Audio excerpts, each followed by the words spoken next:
여러분들은 한국말의 가장 큰 특징이 뭐라고 생각하세요?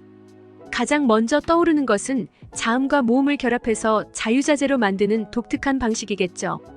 외국인들의 눈으로 볼 때는 글자를 조립해 단어를 만들어내는 모습이 마치 퍼즐을 맞추는 것 같다는 이야기를 많이 합니다.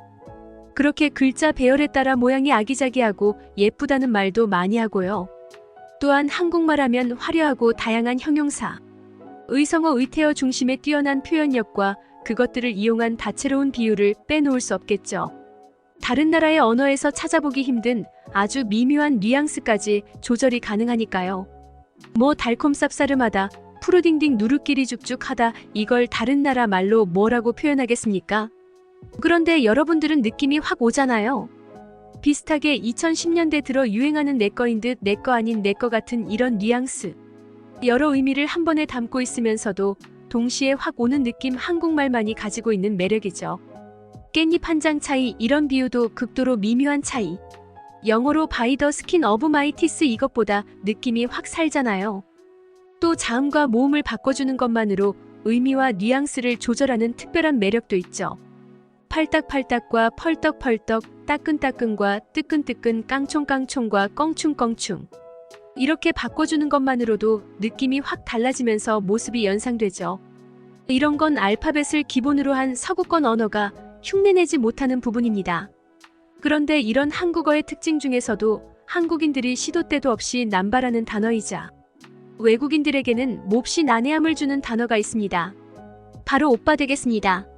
이 오빠만큼 한국에서 여러 의미를 지닌 단어가 드물죠. 오늘은 이와 관련한 재미있는 경험담을 풀어보려고 하고요. 먼저 한국에서 오빠라는 말 때문에 혼란을 겪다가 난감한 해프닝을 벌였던 유럽 미녀의 이야기를 들어보시죠. 외국인들이 한국에 와서 살면 한국말 때문에 여러 가지 착각을 하게 되는 경우가 있어요. 한국말에 익숙해질수록 같은 단어가 어떨 때는 이런 의미이고 어떨 때는 전혀 다른 느낌이라 많이 혼란스럽거든요. 그 때문에 난 오빠라는 단어를 제일 싫어해요. 왜냐면 그 말 때문에 몇 년이 지난 지금도 창피해서 얼굴을 가리고 이불 속으로 들어가고 싶어지니까요. 난 한국에 와서 의사소통 때문에 크게 불편할 일은 없었어요. 왜냐면 아빠 회사의 직원들은 대부분 외국인이라 영어, 독일어를 쓰면 업무에 지장이 전혀 없었거든요. 그리고 한국 사람들은 기본적인 영어를 거의 알아들으니까요. 근데 영어로 말하는 것은 자신 없어 하더라고요. 무엇보다 그와 영어로 속마음까지 이야기하는데 어려움이 없었고 그는 내가 듣고 싶어하는 말, 필요로 하는 말을 원하는 타이밍에 해줬으니까. 영국 제외한 대부분 유럽 사람들은 보통 3, 4개 국어를 하는 경우가 많아요. 나도 그렇고요. 영어는 유럽 전체에 보편적이고 북유럽 쪽은 독일어가 공용으로 쓰이니까요. 전혀 생소한 한국어를 또 배우긴 시간이 빠듯해서 천천히 하자고 생각했었죠. 그런데 그가 한 말이 내 귀를 솔깃하게 만들었어요. 만약 내가 한국말을 마스터하게 되면 지금보다 10배는 더 로맨틱하고 드라마의 주인공처럼 평생 꿈 같은 말을 들을 수 있을 거라면서요. 영어, 독일어보다 한국말의 표현들이 상상도 못하게 깊고 풍부하다고 했어요. 자기가 영어와 제스처로 표현하는 느낌은 한국말의 10분의 1 정도밖에 안 될 거라지 뭐예요? 매일 그가 해주는 달콤한 말에 꿈을 꾸는 것 같고 행복해서 가슴이 터질 것 같은데 그보다 10배라니. 얼마나 더 낭만적이고 환상적일까요? 난 한국어 교재와 강의를 결제해버렸죠. 그런 말을 듣고 어떤 여자가 가만히 있겠어요? 한국어 공부를 하게 되자 정말 효과가 나오기 시작했어요. 내가 서툰 한국말로 그에게 말하면 그는 내가 사랑스러워 죽겠다는 표정을 하고 날 무릎 위에 앉힌 다음 다시 한번 정확한 발음을 내 귀에 속삭이듯 말해줬어요. 덕분에 금방 기억할 수 있게 되었죠. 한국어는 너무 생소한 구조였지만 자음과 모음을 조합한다는 개념이 재미있어 글씨를 계속 써보게 되었고 잘 다녀와요. 점심때 만나 사랑해 뽀뽀해줘 보면 전화해요. 이런 걸 메모지에 잔뜩 적어두었다가 아침에 그의 수트 포켓이나 지갑에 몰래 넣어두곤 했어요. 그럼 그걸 발견하고 내게 상을 주는 게 일과가 되었죠. 어떤 상이냐고요?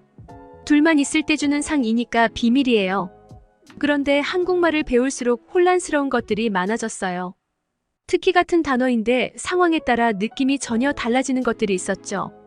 어느 날 한국 드라마를 교재로 보고 있는데 여자가 연인에게 오빠, 하고 부르는 거예요. 그래서 난 착각했답니다.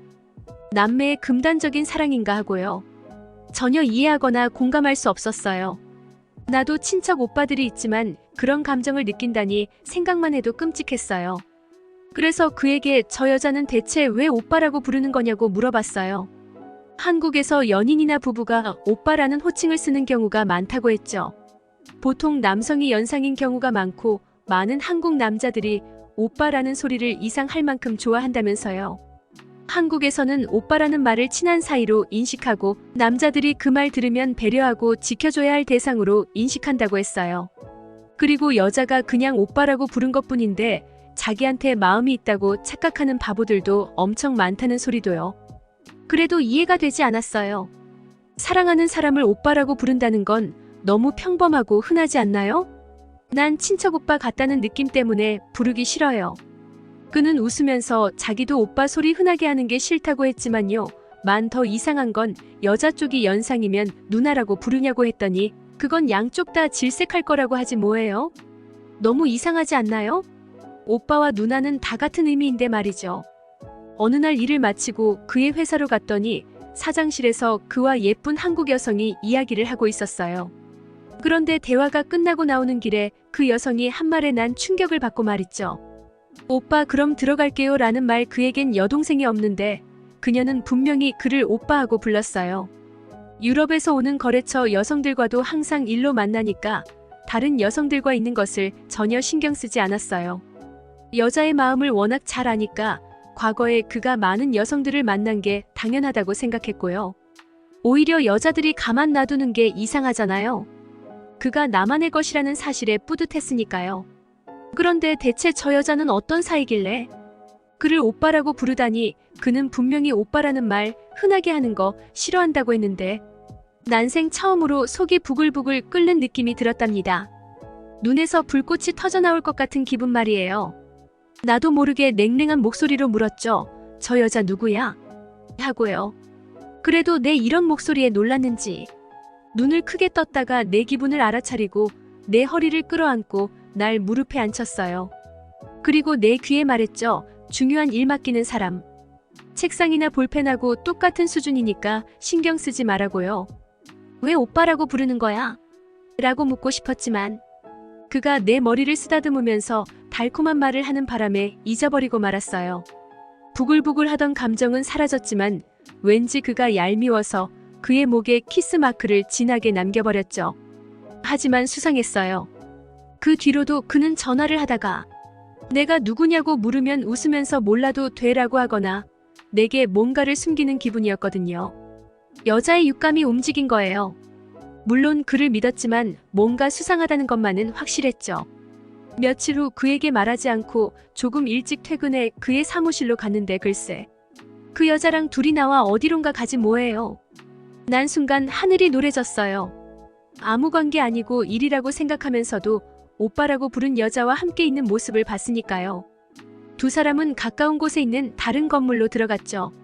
짧은 순간 내 머리엔 별 상상이 다 떠올렸어요. 난 깊게 숨을 몰아쉬고 그 건물 1층에 있는 카페에 들어갔어요. 건물 출입구가 보이는 곳에 자리를 잡고 앉았는데 음료수가 흘러내릴 정도로 손이 떨렸답니다. 둘이 날 보면 무슨 말을 할까? 어떤 표정을 지을까? 난 무슨 말을 해야 할까? 하면서요. 그때 두 사람이 나오는 거예요. 난 황급히 자리를 박차고 그대로 앞으로 뛰쳐나갔죠. 그는 날 보자 무척 당황한 듯 했어요. 그 여자도 눈이 동그래졌죠. 말을 하려고 입을 열었는데 그가 날 보고 어이없는 표정으로 먼저 말하지 뭐예요? 이거 주려고 몰래 준비했는데 들켰잖아. 라고요. 그러면서 내게 쇼핑백을 들어 보이는 거예요. 곧바로 난 상황을 이해했고 창피해서 얼굴이 새빨갛게 되었답니다. 내 혼자 쇼한 거였죠. 옆에 있던 한국 여성분도 웃음을 터뜨렸어요. 이렇게 예쁜 분이 행동도 너무 귀여워요. 오빠 너무 행복하겠다라면서요. 하지만 그 상황에도 난 그에게 오빠라고 부르는 게 화가 나고 싫은 거예요. 그는 내 표정을 보고 내 마음을 알아차렸는지 그녀를 내게 소개해 주더라고요. 자기 후배 와이프인데 이틀 뒤면 우리가 만난 지 1년 되는 날이라서 특별한 공예 선물을 부탁했다면서요. 그리고 그녀는 내게 한 가지를 더 말해줬죠. 한국에서는 그냥 아는 사람이 나이가 많으면 아무 뜻 없이 오빠라고 부르기도 해요라고요. 난 창피하기도 하고 날 생각해준 그가 너무 고마워서 그의 품에 안겨들고 말았죠. 그 이후로 시간이 많이 지났지만 여전히 한국 사람들이 상황에 따라 오빠라고 부르는 뉘앙스가 미묘하게 다른 건 여전히 어렵게 느껴질 때가 있어요. 그래도 이런 해프닝 덕분에 그는 앞으로 어떤 여자도 내 앞에서 오빠라고 부르지 못하게 하겠다며 날 안심시켜줬어요. 이만하면 내가 오빠라는 말 싫어할 만한 이유가 되지 않나요? 내 한국만의 오묘한 단어 오빠 때문에 벌어진 경험담을 풀어봤고요. 후배 와이프가 딱 오빠 소리 하는 순간 애가 눈이 확 변하는데 그런 얼굴 처음 봤었죠. 그럴 때 필요한 건 뭐? 잽싸게 상황을 무마시키지 않으면 두고두고 골치 아파져요. 그렇습니다. 친해지고 형 누나 형님 누님 하는 건 어떤 사심이나 뉘앙스가 없게 느껴지지만 그놈의 오빠라는 단어가 주는 느낌은 상황에 따라 정말 많이 달라지죠. 특히 여성과 썸을 탈랑말랑 할 때 성급하게 마음만 앞서거나 포지션을 잘 못 잡는 사람들은 그냥 허구한 날 밥 먹자고 귀찮게 구는 밥 오빠로 낙인이 찍히는 거고요. 상당히 많이 보는 경우죠. 오빠 소리 들으면 자기 좋아한다고 착각하는 사람들 답 안 나옵니다. 이런 사람들은 오빠 소리 들은 다음부터 꼭 3인칭으로 말해요. 오빠가 말이야 오빠가 해줄게 오빠가 생각할 때는 싫다. 이러고 다니니까 여자한테 그냥 밥 오빠로 끝나는 거지요. 하지만 적절한 타이밍으로 결정적인 순간에 대응을 잘하는 사람은 그냥 내 오빠 되는 거죠. 여자 입장에서 참 편한 단어예요. 좋아도 오빠 만만해도 오빠 부르기 애매할 때 오빠 당장 썸 타긴 그렇고 일단 킵해놓는 오빠. 그러니까 그냥 웃으면서 오빠 그런다고 나 좋아하나? 냉큼 이러지 말고. 이거 잘 판단해야 삶이 편해지는 거예요. 어쨌거나 저런 해프닝 덕분에 대놓고 오빠 소리 못하게 막을 구실이 생긴 거죠. 원래도 여자들이 저한테 오빠라고 부르면 내가 왜 니네 오빠야? 그랬거든요. 괜히 여지를 남기지 않고 선을 그어야 되니까요. 저는 마음속에 한 사람만 들어갈 수 있어서요. 네, 오늘은 유독 한국말에만 있는 상황에 따라 뉘앙스가 다양하게 변하는 표현. 그 중에서도 오빠라는 단어와 얽힌 기억에 남는 경험을 풀어봤고요. 이렇게 상황에 따라 다양한 뉘앙스를 가진 단어를 말할수록 어떤 의미인지 정확하게 파악하지 못한다면 몸과 마음이 피곤해질 수 있다 기억해 주시고요. 성급하게 넘겨짚었다가 나중에 실망하고 그러지 마시고 중의적인 표현의 경우 한 걸음 물러나 상대방의 눈을 보면서 냉정하게 그 의도를 다시 한번 생각해 보는 게 중요하다는 말로 오늘 영상을 마무리하겠습니다. 영상이 재미있었다면 구독과 좋아요, 듣기 주셔서 감사합니다. 오늘의 영상은 이게 전부입니다. 모두가 건강하길 바랍니다.